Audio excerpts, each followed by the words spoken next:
मुझे नहीं लगता कि 10% भी पूरे इलेक्टोरल उसका हिस्सा है। तो कर्नाटक कोई एजेंडा या कर्नाटक से कांग्रेस कोई एजेंडा सेट नहीं करती है। मैं पहले ही आपके उसका आंसर दे रहा हूँ। जी जी। उसके अलावा बहुत सारे देश के हिस्से हैं। तो अगर कर्नाटक कांग्रेस के लिए एजेंडा सेट कर रही है तो नहीं गुजरात नहीं, ये नहीं, बीजेपी। विनोद जी, मेरा मतलब ये नहीं था। मैं तो सिर्फ एक एग्जांपल दिया था कि एक जी जी शुरुआत। जी जी जी जी, मैं वही कह रहा हूँ। देखिए, होता ये है, हो ये रहा है कि यात्रा जैसे जैसे जा रही है तो लग ये रहा है कि एक कंसोलिडेशन हो रहा है। ठीक है, लेकिन वो कंसोलिडेशन को आपको रिविजिट करना पड़ेगा। और रिविजिट कांग्रेस मतलब कम से कम पिछले 10 12 15 साल में कांग्रेस अपने वोटर्स को रिविजिट नहीं करती है। और जैसे जैसे होता है ना कि आपको अपने वोटर्स को सहलाते रहना पड़ता है, बार बार उनके पास जाते रहना पड़ता है, वो नहीं होता है।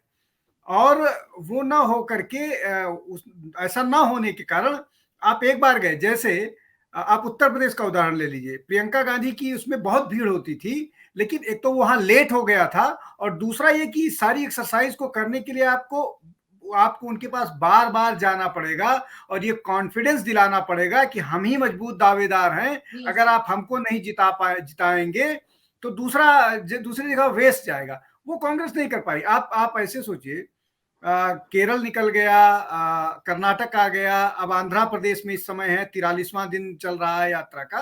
तो वैसा वैसा नहीं हो रहा है। और दूसरा, मैं आपको एक और दो बड़े उदाहरण देता हूं। कांग्रेस ऑफ लेट, मतलब हिट विकेट, मतलब सेल्फ गोल करने की कांग्रेस को आदत है, हो गई है। मतलब जिसको कहते हैं ना, वो हैबिचुअल सेल्फ गोल करने वाले हो गए हैं। उसका दो बड़ा उदाहरण है। अभी हाल फिलहाल चुनाव हुए, हम लोग सारे लोग, मैं खुद ये मान के चल रहा था कि पंजाब और उत्तराखंड कांग्रेस जीतेगी। पंजाब रिपीट करेगी, उत्तराखंड बीजेपी को से छीनेगी। लेकिन हुआ बात के समय पर, उल्टा। जब हम लोग जाने लगे और उसके बाद जिस तरह से कांग्रेस की लड़ाई पंजाब में चलती रही, जी जी। उत्तराखंड में जिस तरह से मोदी की यात्रा के बाद, और उसके बाद उन्होंने यूनिफॉर्म सिविल कोड वाली बात कही, उसके बाद हाँ, लड़ाई इनके हाथ से निकल गई, और इन्होंने उसको फिर कोशिश भी नहीं की, इन्होंने गिव अप कर दिया, सरेंडर कर दिया। तो जी ये एक बड़ी क्राइसिस है। अब मैं आपको एक और छोटा सा उदाहरण देता हूं। आप जी। जी याद कीजिए, पार्लियामेंट में जब राहुल गांधी ने जा करके मोदी जी को गले लगाया था, झप्पी दी थी, उसके जी। जी बाद उसके बाद हम लोग तुरंत ही कह रहे थे, अरे ये तो राहुल ने कमाल कर दिया। लेकिन दूसरा कमाल तुरंत कर दिया, जैसे ही अपनी सीट पर आए वैसे उन्होंने आंख मार दी। मतलब जो आपको गेन हुआ था, तो वो तुरंत ही चला गया। मतलब आपका नॉन सीरियसनेस दिख गया।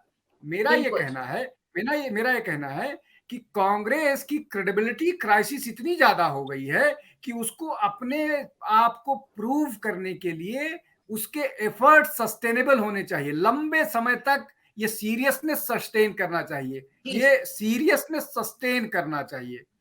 और आप हमसे जुड़े रहने के लिए सब्सक्राइब करें YouTube पर, फॉलो करें ट्विटर पर और लाइक करें Facebook पर। और ज्यादा जानकारी के लिए आपको टाइप करना होगा सिर्फ न्यूज नशा।